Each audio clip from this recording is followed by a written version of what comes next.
예. 세상 속에서 사람들은요, 자신의 위치를 굉장히 중요하게 여기죠. 그러니까 내가 사람들 앞에서, 사람들 사이에서 어떤 위치에 있는가, 어떤 대접을 받고 어떤 대우를 받고 있는가, 이걸 굉장히 중요하게 여깁니다. 뭐 저도 마찬가지죠. 저도. 그죠? 그래서 누가 나를 업신여기거나 깔보거나 이러면은 굉장히 자존심 상해하면서 우리의 그 마음이 분탕질이 되어지게 되고, 그래서 자기의 감정에 휩싸여서 사람을 대하는 그런 경우가 종종 우리에게 나타나게 됩니다. 그러나 하나님의 말씀은요, 우리가 어떤 위치에 있는가라는 것보다 훨씬 더 중요한 것이 있다고 가르쳐요. 그게 뭐냐면 그 위치에 있는 의미가 뭔가입니다. 그러니까 우리가 이것은 어떤 것이 전제되냐면요, 믿음이 전제되어야 이해가 되는 거예요. 그 믿음이라는 것이 뭡니까?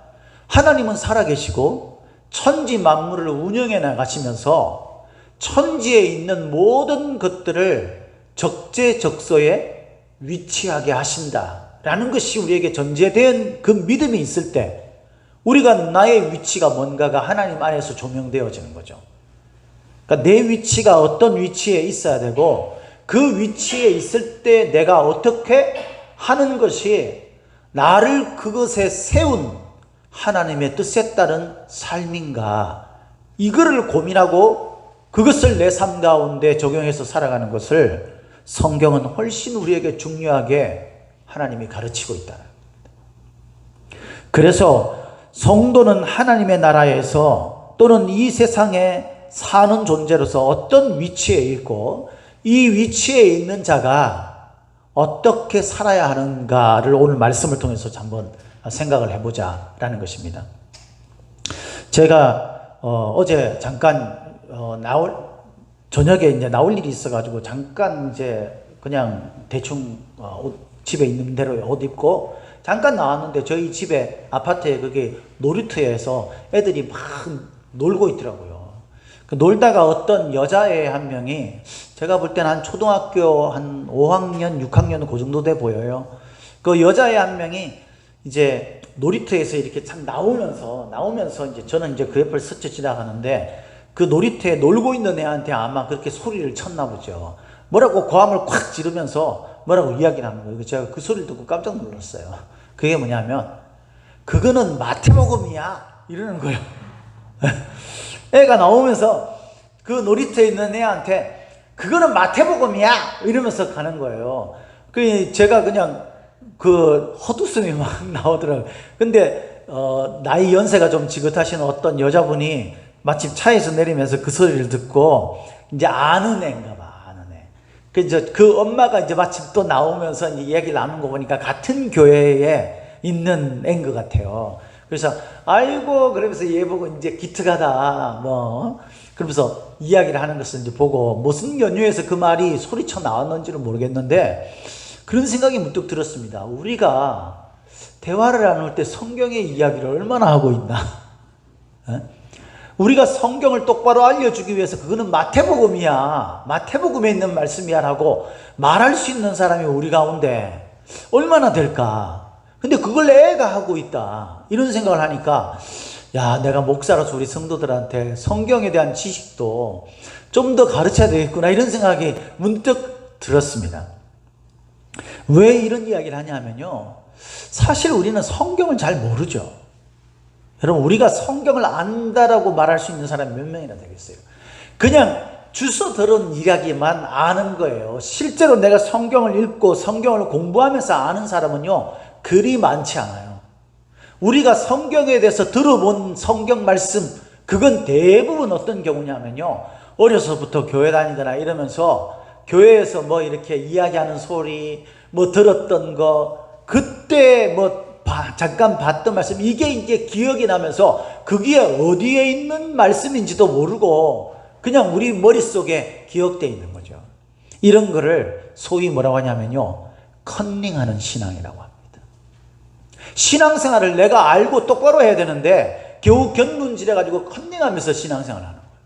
그러니까 어떤 사람을 내가 잘못 보면 그 잘못 본 대로 내가 배우는 거예요.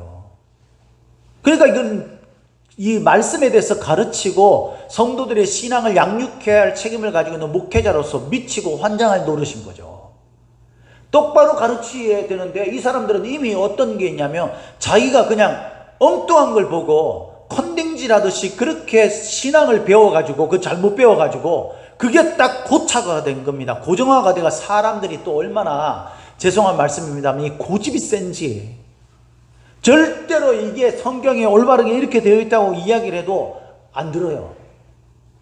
자기가 틀렸다는 게 증명돼도 받아들이지 않습니다. 그게 왜 그러냐면 신앙이 없기 때문이에요. 다른 이유 때문이 아니에요. 신앙이 없기 때문에. 어떤 애가 공부를 잘하는 전교 1등 애가 있었대요. 근데 전교 1등 애가 이제 시험을 보게 됐는데 그 이제 옆에 그 옆자리에 좀 공부를 못하는 애가 있었는 거야. 그 자리에 앉아가지고 이제 시험을 보고 컨닝을 하는데 공부 1등 하는 애의 답지에 그 답이 철학자 니체라는 게 있었던 거예요. 그 얘가 그 답을 탁 곁눈질해가지고 보고 적었어요. 그게 틀렸다고 나온 거예요. 왜 틀렸나 봤더니 나체라고 적었답니다. 니체, 나체라고. 그 옆에 그 나체라고 적은 애 옆에 제가 이제 공부 잘하는 애 보고 적으면 자기도 그 계획 거를 보고 적어야 되겠다. 얘들은 머리가 좀 팩팩 돌아가는 애 2명이서 그걸 보고 적었는데 알몸, 누드 이렇게 적었대요. 여러분 우리가 신앙생활을 똑바로 알고 해야 그게 맞는 거예요. 근데 우리가 대충 알고 어디서 주워 들은 이야기 알고 그렇게 해서 우리가 신앙생활 하면 안 돼요. 내 신앙을 똑바로 배워야 됩니다. 여러분 똑바로. 오늘 우리가 읽은 이 본문 말씀에요, 놀랍게 바리새인과 서기관들에 대한 예수 그리스도의 부정적인 이야기가 기록되어 있습니다. 오늘 말씀은요 사실 어떤 말씀이냐면 이 마태복음에는 예수님의 설교 장면이 5번이 나와요. 5번. 근데 그 첫 번째가 뭐냐면 여러분들이 잘 아시는 마태복음 5장 산상수훈입니다. 그게 예수님의 설교하시는 그 장면이 묘사된 그 첫 번째 장면이에요.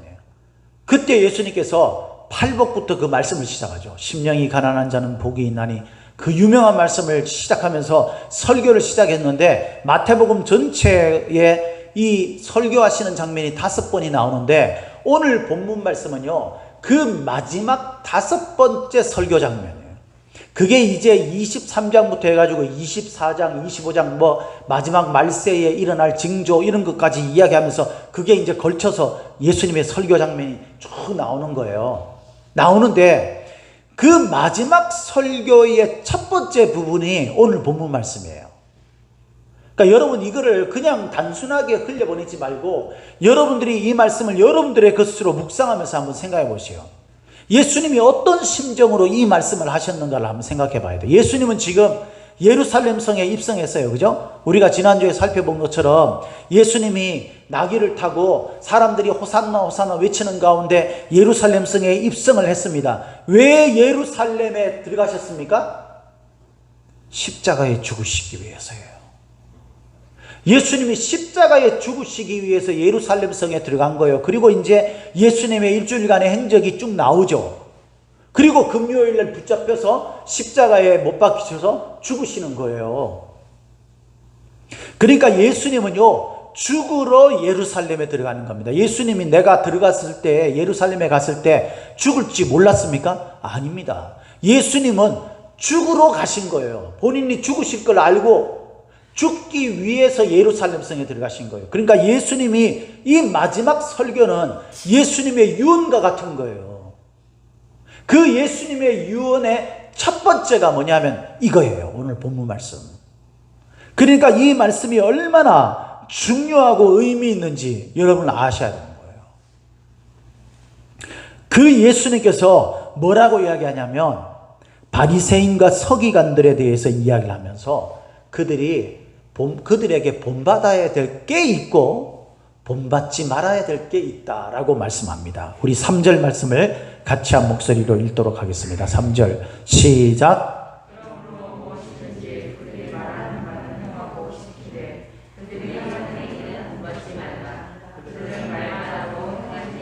자, 여러분 예수님은 바리새인들과 서기관들을 굉장히 부정적으로 묘사하신 분이죠. 그죠?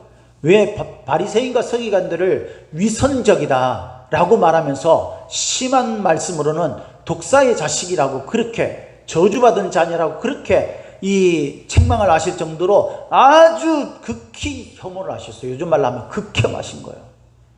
예? 그렇게 하신 이 바리새인과 서기관들을 향해서 예수님께서 첫 번째 뭐라고 하냐면 그들이 말하는 바는 행하고 지키되 라고 했다는 거예요. 이거는 그들에게도 배워야 될 게 있다는 거예요. 그게 뭐냐? 그들이 말하는 바라는 거예요. 그 말이 뭐겠어요, 여러분? 한번 생각해 보세요.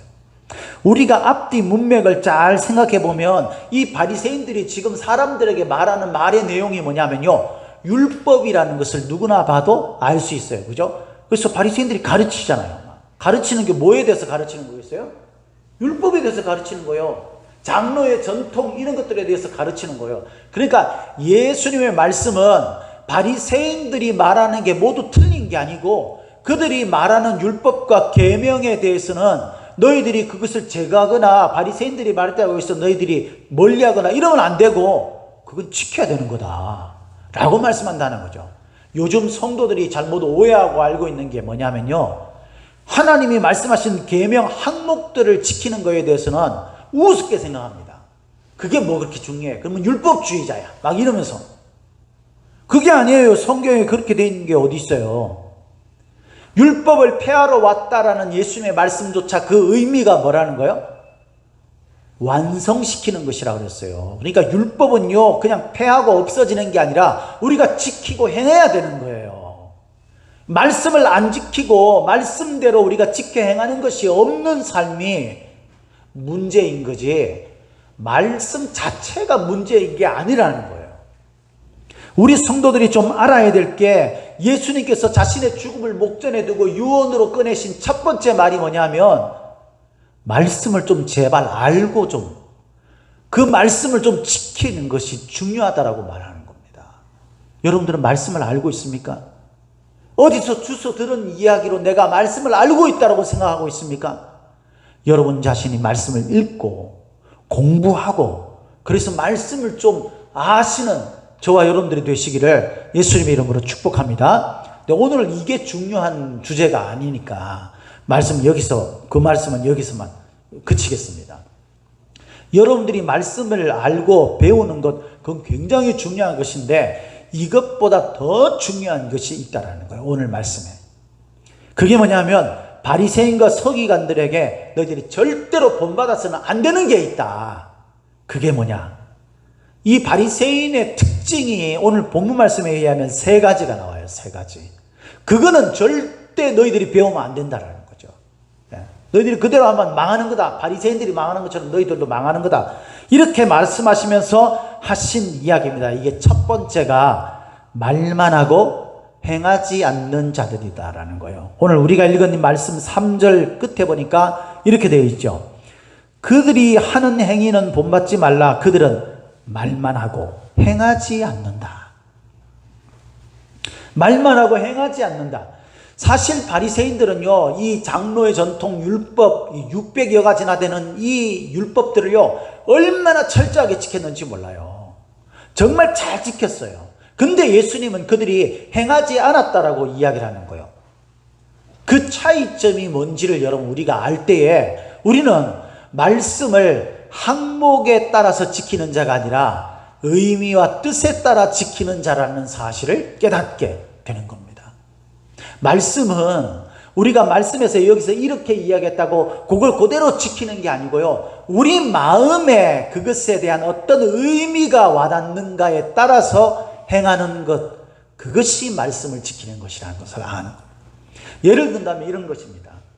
우리가 차를 타고 가다 보면 신호등을 어길 때가 있잖아요. 그죠? 제가 종종 그랬어요.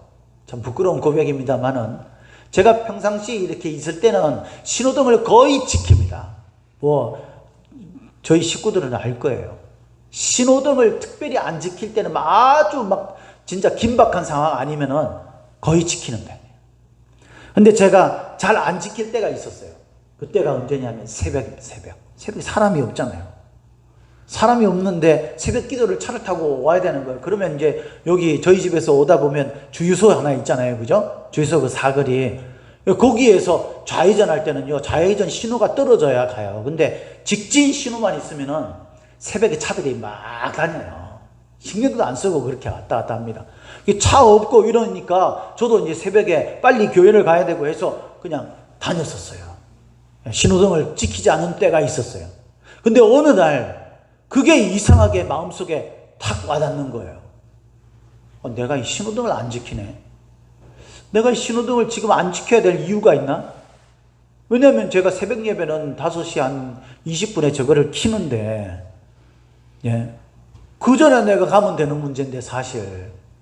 그럼 내가 이걸 굳이 안 지켜야 될 이유가 있나? 이런 생각이 드는 거예요. 그래서 제 마음속에 그게 별 사소한 이야기지만 하나님의 음성처럼 들렸어요. 그래가지고 새벽에 제가 그때부터 새벽에 파란 신호등일 때 멈췄습니다. 그리고 좌회전 신호가 떨어져야 갑니다. 여러분 여기 롯데마트, 롯데 슈퍼 요 밑에 그 앞에 삼거리도 신호등이 있는데 그거 안 지키는 차들도 굉장히 많아요. 거기도 지켜야 되는 거죠. 근데 여러분 진짜 중요한 게 뭡니까? 내가 신호등을 지켰냐 안 지켰냐도 중요합니다. 그게 중요하지 않다는 게 아니에요. 그것보다도 신호등을 어기는 것이 하나님이 기뻐하시지 않는다라는 생각이 있으면 우리가 그걸 안 지키겠어요? 그런 생각이 없는 거예요. 그런 의식이 없으니까 죄의식이 없는 거죠. 그러니까 막 이런 사태들이 일어나는 거예요. 요즘 막 이슈가 되는 LH 그런 사태들이 일어나는 거예요. 그 사람들이 뻔뻔스럽게 거기다가 그게 실제로 거기 직원이 올렸는지 아니면은 거기에 누가 다른 사람이 올려서 자기 직원처럼 그렇게 사칭을 한 건지 그거는 아직 밝혀지지 않았지만 자기들이 그런 심각한 치명적인 죄악 탐욕스러운 그런 일을 하고도 그렇게 국민들을 조롱하고 이런 글을 올리는 거예요. 왜? 거리낌이 없는 겁니다. 그 사람들은. 자기들의 이익과 그것들을 위해서는요. 아무런 양심의 거리낌이 없는 거예요. 그러니까 자기들끼리 막 힘 있는 자들이 그렇게 해가지고 국정농단을 일으키고 난리를 치는 거 아닙니까? 그리스도인들이 거기에 엄청나게 많을 텐데 그런 일이 세상에 어디 있습니까, 여러분? 제가 지난주에 어떤 그 뉴스거리를 읽고 참 마음이 우울했어요. 막 화도 나고 내가 한 것도 아닌데 수치심이 막 일어나고 있잖아요. 막 우울하더라고요, 진짜. 야, 기독교가 진짜 이거밖에 안 되는구나. 이런 생각이 들고. 그게 뭐냐면 형제복지원 사건. 형제복지원 거기서 죄 없는 사람들이 1,500명인가 1,200명인가 그 죽었대요. 그 중에 일본 안매장되고 그 원장이라는 사람이 자기 손으로 직접 죽인 사람이 뉴스에 의하면 30여 명이 된답니다. 자기 손으로 직접 죽인 사람. 끔찍하잖아요. 근데 그 사람이 형을 얼마나 살았는지 아세요? 재판받아가지고 2년 6개월 살았대요. 그리고 80 몇 살인가 그때까지 떵떵거리면서 자기 부 누리고 거기서 축적한 고열을 빨아서 그렇게 축적한 그 재산 가지고 떵떵거리면서 살다가 80 몇 세에 노안으로 죽었어요. 근데 저를 화나게 하고 우울하게 만든 게 뭐냐면 그 사람이 장로래요. 이게 우리 교회 성도 기독교의 현실이라는 거예요. 현실. 그거 보면 여러분 기독교와 교회의 회의를 느껴야 될 그런 문제가 아니라 내가 그 교인인데 나는 그들과 다를 바가 있는가? 그걸 느낄 줄 알아야 되는데 사람들이요 자기는 그렇게 생각을 안 하는 거죠.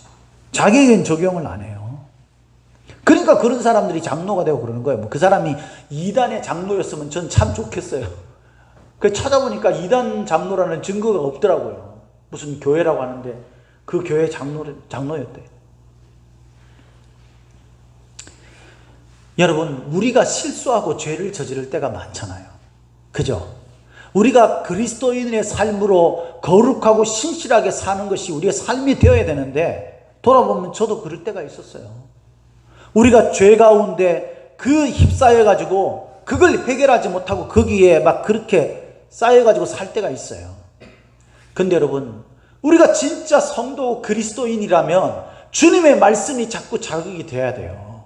하나님은 살아계시고 우리의 죄는 언젠가 반드시 드러나게 되며, 세상 사람들 앞에서 심판받는 것도 두려울 뿐만 아니라 훨씬 더 두려운 것은 우리의 영을 함께 죽일 수 있는 하나님 앞에서 심판받는 일이라는 사실을 깨달아야, 우리의 연약함에도 불구하고 우리가 하나님 앞에 그래도 네가 의인이다라는 칭호를 받을 수 있지 않겠어요? 근데 이것조차 모른다는 거예요. 바리새인들이 그랬다는 겁니다. 자기들 입으로는 율법을 잘 지키고 사람들한테 율법을 지켜야 하나님께서 너희들을 선택한 백성으로 인정을 하고, 이런 이야기를 해대면서 실제로 그들이 율법을 그들의 삶 속에 잘 지켰는데 예수님이 볼 때는 하나도 지키고 행하지 않는다라고 말했던 이유는 뭐냐면, 하나님의 말씀이 그 마음속에 양심으로 진리로 들려지지 않았다라는 거예요. 그저 이 말씀을 사람들을 얽매이게 하고, 그래서 자신들의 수족처럼 부리고 자신들이 대접받기 위한 도구로 이것들을 지켰던 것뿐이지, 말만 하고 행하지 않는 신앙은 하나님 앞에 위선적인 신앙입니다. 껍데기의 신앙입니다.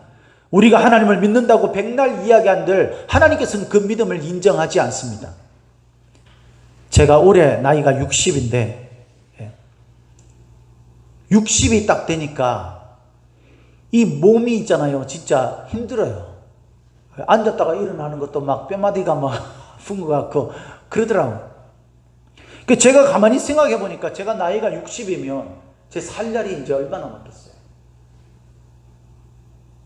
10년, 20년, 뭐 우리 인생은 어떻게 될지 모르지만, 내일 어떻게 될지 모르는 게 인생이지만, 우리가 그냥 인생대로 그냥 수명대로 산다 그러면 뭐 강건하면 80, 요즘은 뭐 더 오래 살 수도 있겠지만, 기껏해봐야 한 20년 좀 넘게 그렇게 이제 지나면, 우리 교회 세운 지 지금 15년 됐는데, 그러면 내가 하나님 앞에 서야 되는 거예요.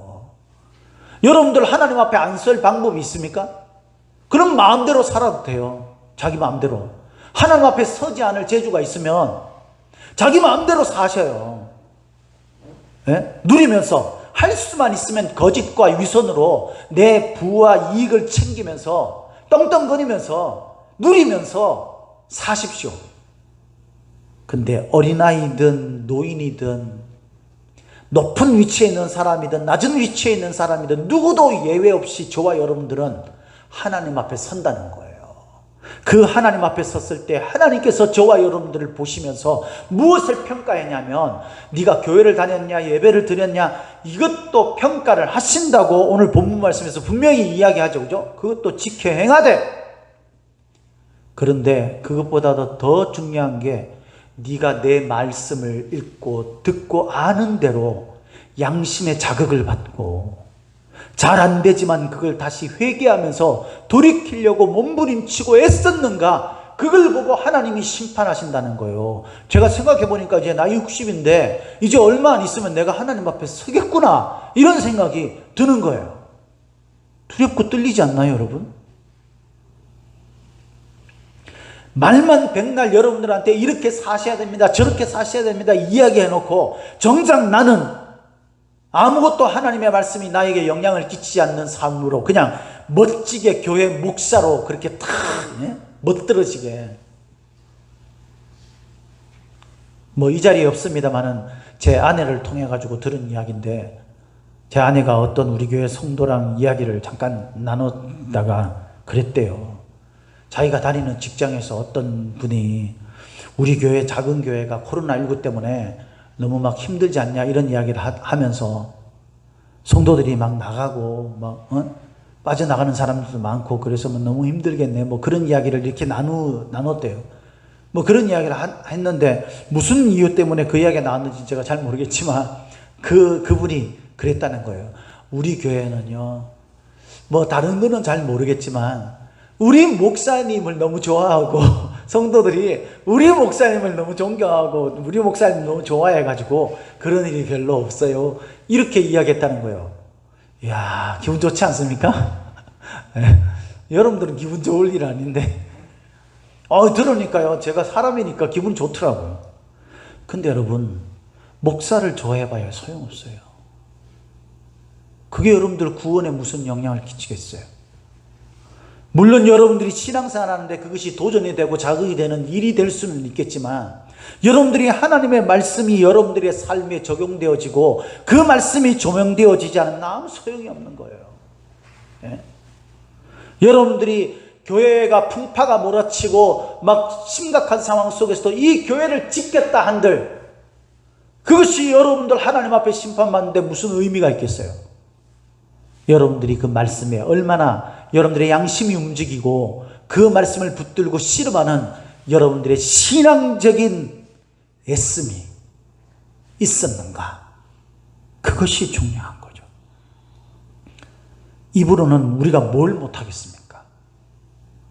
그러나 하나님이 원하시는 것은 말씀의 자극대로 삶 가운데 움직임이 있었는가? 악한 것과 죄와 의로운 것과 진리를 붙들고 심각하고 치열하게 싸웠는가? 그것을 하나님이 보신다는 거예요. 바리새인들은 이것이 중요한 것이 아니었습니다. 예수님은 마태복음 7장 21절에 나더러 주여 주여 하는 자마다 천국에 다 들어갈 것이 아니요 다만 하늘에 계신 내 아버지의 뜻대로 하는 자라야 하리라. 뜻! 하나님께서 가르친 율법과 계명대로라고 말씀하시지 않고 하나님의 의도대로, 뜻대로 라고 말씀하셨는데, 바리새인들은 계명과 율법을 항목들을 지키는 데는 몸부림쳤지만 그 마음속에 오직 자기를 빛나게 하는 도구로 그것을 활용했던 것 밖에는 없었다는데 치명적인 문제가 있었다는 것을 아셔야 합니다. 오늘 본문 말씀에서 그래서 이렇게 말합니다. 우리 성경을 다시 한번 보도록 하겠습니다. 5절 같이 한 목소리 읽겠습니다. 시작. 그들의 모든 행위를 사람에게 보이고자 하나니 곧 그 경문띠를 넓게 하며 옷수를 길게 하고. 여러분, 이 바리새인들은 자기를 경건하게 하기 위해서 이 경문이라는 게 뭐냐면은 이 말씀들을 이렇게 중요한 말씀들을 적어서 넣어놓는 주머니 같은 거예요. 주머니 같은 거를 사람들이 손목에다가 차기도 하고 또 머리띠 같은 걸 해가지고 거기에다가 이렇게 차고 다니기도 합니다. 그래서 이제 이 말씀을 자꾸 이제 의식하면서 상기하려고 하는 거죠. 그래서 우리들도 집에다가 있잖아요. 뭐 주방이라든가 아니면 안방이라든가 뭐 여러분들이 직장이라든가 이런데 여러분들이 좋아하는 특히 올해의 말씀 이런 거 그거 써가지고 딱 붙여놓고 그 말씀을 자꾸 상기시키고 묵상하는 게 굉장히 중요한 거예요. 그게 여러분 신명기서 레위기서에 보면 나와 있어요. 출애굽기 이런 데 보면 나와 있습니다. 그렇게 하라고. 그래서 그거를 이 사람들이 한 거예요. 그 옷술도 마찬가지예요. 옷술도 이제 띠 같은 건데 이렇게 뭡니까? 그 술 있잖아요. 그거 같은 건데 이것도 이제 말씀을 의식하고 상기시키기 위한 방도로 하나님이 규정하신 거예요. 율법으로. 근데 이 사람 바리새인들이 이거를 하는데 그걸 막 크게 만드는 겁니다. 크게. 옷술도 막 크게 만들고 막 이래가지고 사람들이 딱 누가 봐도 저 사람은 저걸 굉장히 중요하게 여기는 사람이구나. 눈에 확 띄게. 그래서 이렇게 해가지고 이 사람들이 어디를 가요? 사람들이 많이 보이는 자리에 갑니다. 그래서 자기의 행위를 사람에게 보이고자 이렇게 했다고 그러잖아요.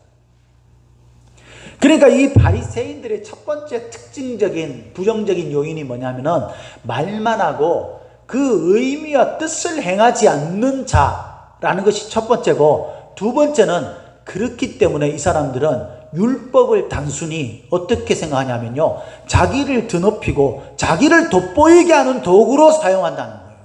이런 사람들이 오늘날 교회의 목사와 장로가 되면 그 교회가 사람의 의도대로 움직이는 교회가 되는 거예요.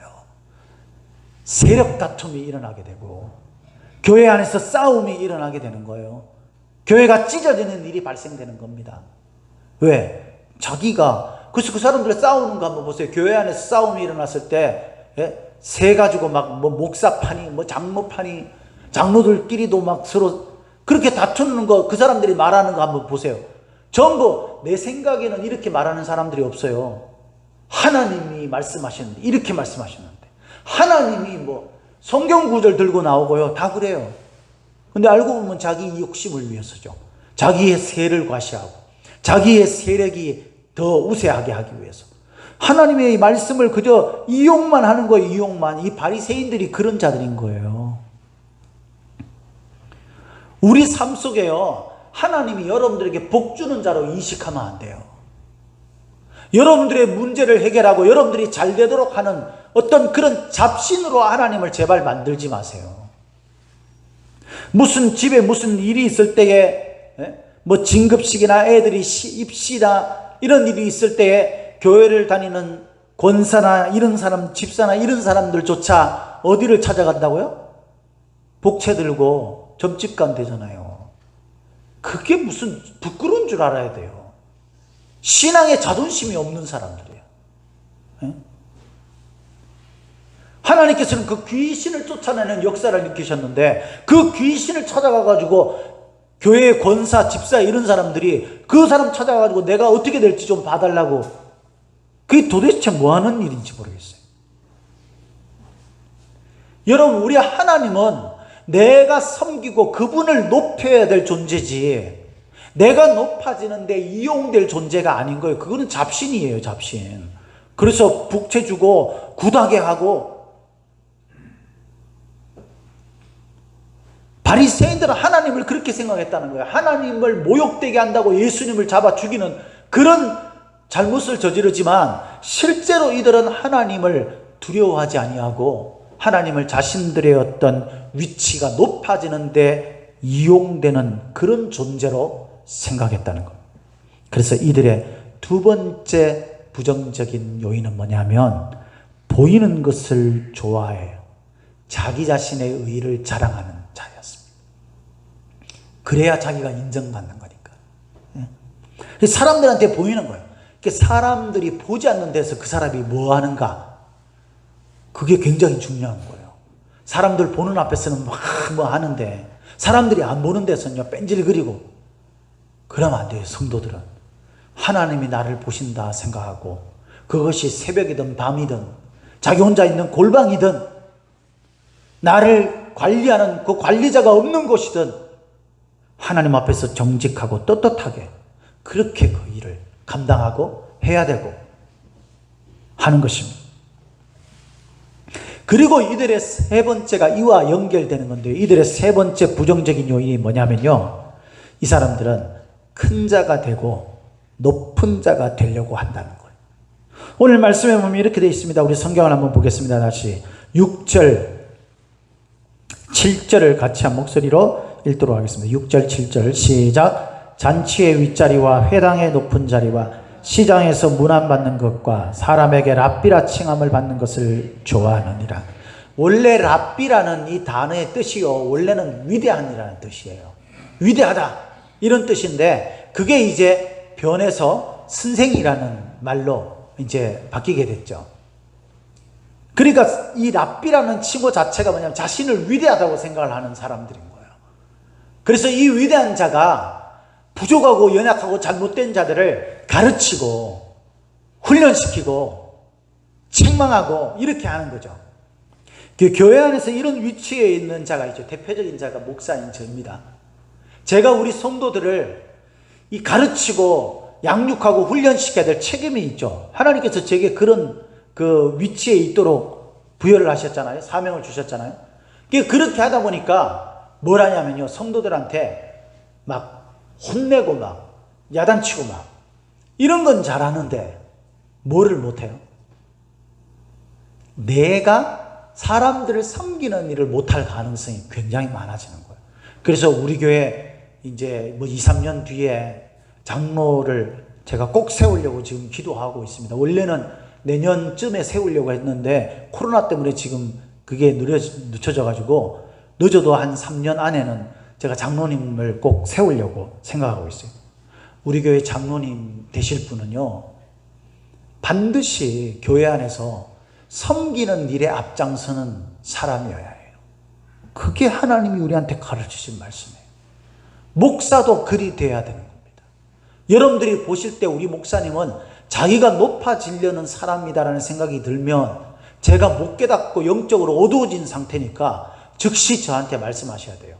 그 대놓고 목사님한테 목사님 영적으로 어두워지셨네요 이렇게 말하라는 게 아니라 돌려서라도 목사님 제가 기도하겠습니다. 좀 힘들어 보이신 이런 말로라도 저한테 그걸 자극을 주셔야 돼요.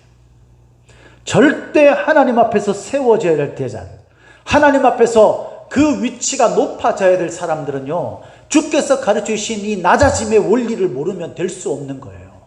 예수님께서는 그래서 하나님 보좌 우편에서 그 높은 자리에서 그 자리를 마다하고 말구유 가장 낮은 인간의 모습으로 오셨을 뿐만 아니라 예수님께서 인류를 구원하시기 위해서 예루살렘 성에 사람들로부터 호산나 다윗의 자손 왕으로 오시는 이여라는 칭호를 받을 때도 나귀를 타고 우스꽝스러운 모습으로 오셨다라고 여러분들과 함께 말씀을 나눴지 않습니까? 이 낮아짐, 이것이 그리스도께서 우리에게 가르치신 하나님 나라의 높은 자입니다. 예수님은요, 이 말씀을 하실 때에 우리 인간의 상식을 뒤집어 엎는 그런 아주 그 말씀을 이렇게 그 말투를 사용하시는 게 있어요. 그게 뭐냐면 먼저 된 자가 나중되고 나중된 자가 먼저 된다. 사람들은 먼저 되면 끝까지 먼저 될 줄 알죠. 나중된 자가 끝까지 나중되는 줄 알아요. 이게 순서상 맞잖아요. 근데 하나님은 그거 뒤집어 엎으세요. 그리고 살려고 하면 죽을 것이고 죽으려고 하면 살 것이다. 이순신도 그 말을 했지만 예수님은 훨씬 더 전에 그 말씀을 하셨죠. 그죠? 이 사람들이 살려고 하면 사는 거 아니에요.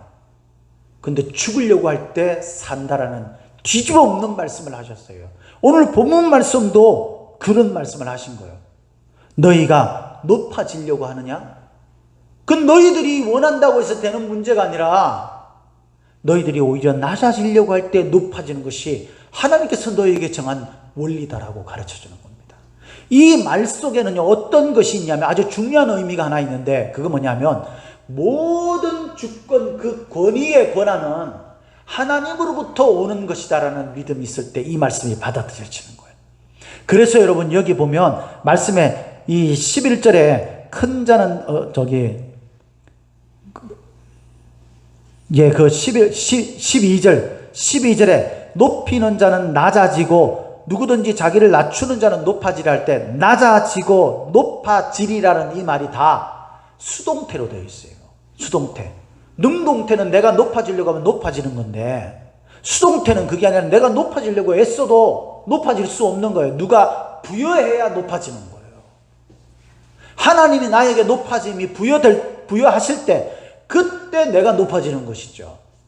하나님의 절대적인 주권, 나의 권위는 하나님이 세우셔야 되는 거다라는 의식이 있는 자가 하나님 나라에서 높은 자인 겁니다. 바리새인들은 그걸 모르는 거죠. 자기가 높아지려고 몸부림쳐서 높아질 수 있다고 생각하는 겁니다. 하나님으로부터 오는 그 권위, 이거를 부정하는 거예요. 믿음이 없는 행동인 거죠. 성도의 권위는 주님으로부터 오는 권위여야 되는 거예요. 우리가 권위를 내세운다고 해서 세워지는 게 아니에요. 내가 명령하고 나를 존경하라고 해서 그렇게 되는 게 아니라 예수님이 가르치신 원리에 따라서 내가 섬기는 모습을 보이고 낮아지는 모습을 보일 때 사람들이 존경하고 따르고 좋아하게 되는 거예요. 사람이 자기를 좋아한다고 해서 좋은 게 아니에요. 하나님이 나를 좋아할 때 그때 좋은 것이죠. 우리가 그 하나님께서 나를 세워주시는 그 은혜를 우리가 붙들고 살 때에 우리는 하나님이 우리에게 가르치신 말씀에 양심이 움직이게 되고요. 우리가 그것으로 인해서 자극받아서 내가 한 말씀이라도 내가 100말씀은 다 못 지킨다 하더라도 내가 이 말씀만은 나 지킨다 이런 생각을 가지고 그것과 씨름하며 사는 거예요. 십자가의 삶은 어떤 것입니까? 고생한다라는 의미로 생각하면 안 돼요. 십자가의 삶이라는 것은요, 뭐냐면 내가 진짜 씨름하며 산다는 거예요. 그 말씀을 붙들고 몸부림친다는 거예요. 되는 대로 편한 쪽을 선택해서 하는 것이 아니라 주께서 말씀하신 원리와 뜻대로 내가 그것을 붙들고 내 마음을 자꾸 나를 돋보이게 하고 내가 높아지려고 하고 그런 것들에 자꾸 악한 마귀의 유혹과 이런 것들이 있다 할지라도 그것과 치열하게 싸워서 내가 진리를 지키고 하나님의 양심을 지키는 그런 삶으로 살게, 그게 바로 십자가의 삶이에요. 그렇기 때문에 낮아지는 삶을 사는 거예요. 사랑하는 성도 여러분, 저와 여러분들은 성도 아닙니까? 성도는 세상의 원리대로 사는 사람들이 아니고 하나님의 원리대로 사는 사람들이에요.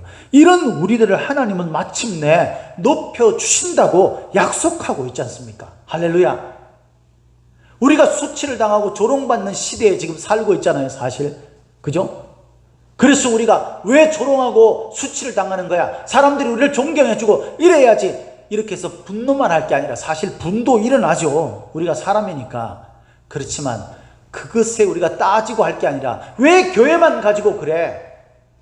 그렇게 우리가 말할 게 아니라 내가 나를 돌아보고 이런 자극들이 일어날 때에 이게 하나님이 나의 양심을 건드리는 하나님의 말씀이구나 생각하고 내가 나를 돌아보고 그 말씀 가운데서 내가 낮아지는 겸손의 모습, 바리새인들이 말만 하고 행하지 않는, 그리고 자신의 돋보이게 하는 데만 집중되어 있는, 그리고 그것을 위해서 큰 자가 되고 높아지려는 욕심, 이것들을 배제하고 그것을 담지 말고 하나님의 말씀이 내게 주어졌을 때 그 말씀의 의미와 하나님의 마음과 뜻이 무엇인지를 우리가 묵상하면서 그 말씀을 하나라도 내가 지키려고 몸부림치는 자기 자신을 돌아보는 삶을 살 때 하나님은 저와 여러분들을 이 험한 세상, 암흑과 같은 이 세상, 수많은 그리스도인과 교회와 심지어는 우리가 믿는 하나님조차 조롱받고 수치를 당하는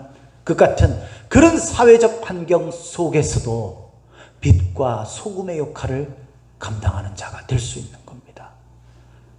우리 함께하는 교회는 연륜도 짧습니다. 사실 돌아보면 저를 비롯해서 우리 성도들도요, 성경도 잘 모르고 또 부족하고 연약해요. 믿음도 참 약합니다. 우리가 할 수 있는 것이 별로 없을 것 같지만 오늘 이 말씀을 듣고 저와 여러분들을 돌아보길 바라요.